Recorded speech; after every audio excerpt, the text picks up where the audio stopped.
रांची कन्या पाठशाला की छात्राओं से छेड़खानी करने वाले की पुलिस ने जारी की तस्वीर। सूचना देने वालों को मिलेगा 10,000 इनाम। रांची कपर बाजार स्थित कन्या पाठशाला स्कूल के बाहर छात्राओं के साथ छेड़खानी मामले में रांची पुलिस ने छात्राओं के साथ छेड़खानी करने वाले व्यक्ति की पहचान कर ली है।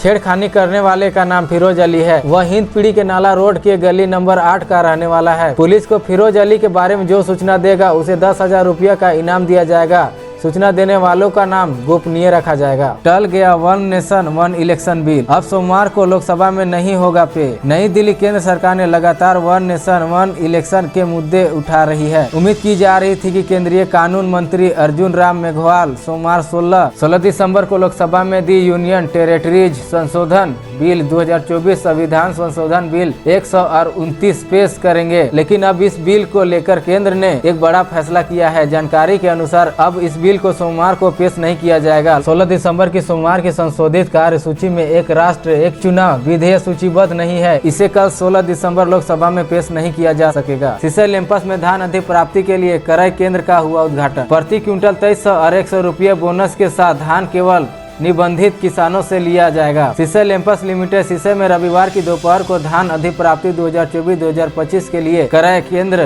का उद्घाटन किया गया। इस अवसर पर लैंपस के अध्यक्ष महादेव उरांव सचिव बंधन महली ने जानकारी देते हुए बताया कि इस वर्ष केंद्र सरकार द्वारा समर्थन मूल्य 2300 रुपये प्रति क्विंटल और राज्य सरकार द्वारा बोनस राशि 100 प्रति 2400 रुपये प्रति क्विंटल दर से केवल निबंधित किसानों से ही धान लिया जाएगा। रांची नामकुम में पूरा पुलिस महकमा 2 दिनों से JSCC कार्यालय के पास कैंप कर रहा है, लेकिन इस बीच दिन दहाड़े नामकुम के कवाली रामपुर जमीन कारोबारी मधु राय को अपराधी ने कई राउंड गोली मारी। गोली लगने से जमीन कारोबारी की मौके पर ही मौत हो गई। वहीं इस घटना से हड़कंप मच गया है। दिन दहाड़े हत्या से पुलिस पर कई सवाल खड़े हो रहे हैं। इसी दौरान पहले ही घात लगाए कवाली में अपराधियों ने ताबड़तोड़ उन पर गोलियां चला दी। गरीबी हटा हिंदुस्तान का सबसे बड़ा जुमला रहा है, जिसे कांग्रेस की 4 पीढ़ियों ने चलाया है। संविधान निर्माण के 75 साल होने पर कल शनिवार को लोकसभा सदन में प्रधानमंत्री श्री नरेंद्र मोदी संविधान बदलने के कांग्रेस को आरोप के कहानी का जोरदार खंडन किया। उन्होंने कहा कि 1951 में पंडित जवाहरलाल नेहरू की सरकार से लेकर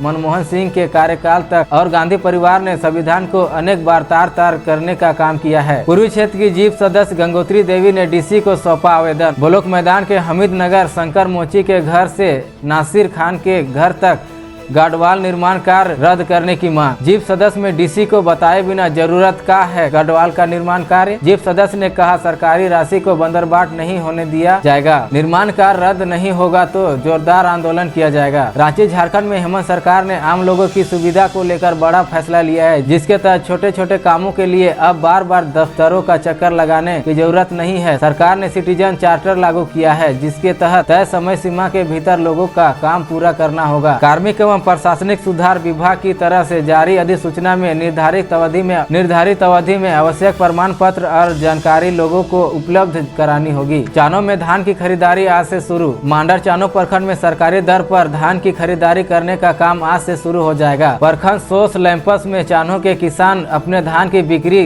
कर सकते हैं। सोस लैंपस प्रबंधक अजय कुमार ने बताया कि रविवार को धान खरीदारी का काम शुरू होगा। उन्होंने बताया कि इस वर्ष चानो प्रखंड में 60,000 क्विंटल धान खरीदारी का लक्ष्य रखा गया है। लोहरदगा रिचीगुटा मुख्य सड़क नवाडी मिशन के समीप आज शनिवार की रात्रि करीब 8 बजे बॉक्साइट लदे ट्रक अनियंत्रित होकर गड्ढे में गिरा। लोहरदगा रिचीगुटा मुख्य सड़क नवाडी मिशन के समीप में आज शनिवार की रात्रि करीब 8 बजे बॉक्साइट लोडेड ट्रक अनियंत्रित होकर गड्ढे में गिरा। घटना ड्राइवर के नशे में धुत होकर लापरवाही एवं तेज गति के साथ वाहन चलाने के कारण घटी। उक्त ट्रक वाहन नंबर JA07F2022 पाखर से बॉक्साइट लोडिंग लेकर अनलोडिंग जाने के क्रम में घटना घटित हुई। स्वास्थ्य मंत्री इरफान अंसारी ने कहा कि रांची में 1000 करोड़ रुपए की लागत से नया मेडिकल कॉलेज और अस्पताल रिम्स 2 बनाया जाएगा। उन्होंने शुक्रवार को नामकुम स्थित RCH सभागार में हुई समीक्षा बैठक में विभाग को इसका प्रस्ताव तैयार करने का निर्देश देते हुए कहा इस संबंध में वह स्वयं से लेकर मुख्यमंत्री हेमंत सोरेन से बात करेंगे। पाकुड़ पुलिस को मिली सूचना के आधार पर कार्रवाई। पुलिस ने अवैध बालू लदे 60 ट्रक को किया जब्त। सभी ट्रक ड्राइवर मौके पर ट्रक छोड़ हुए फरार। पलामू जिले के जपला छतरपुर मुख्य पथ के हुसैनाबाद थाना अंतर्गत उपरी गाँव के समीप 2 बाइकों की टक्कर। हादसे में 2 युवकों की मौके पर मौत, वही एक युवती और उसका भाई गंभीर रूप से घायल।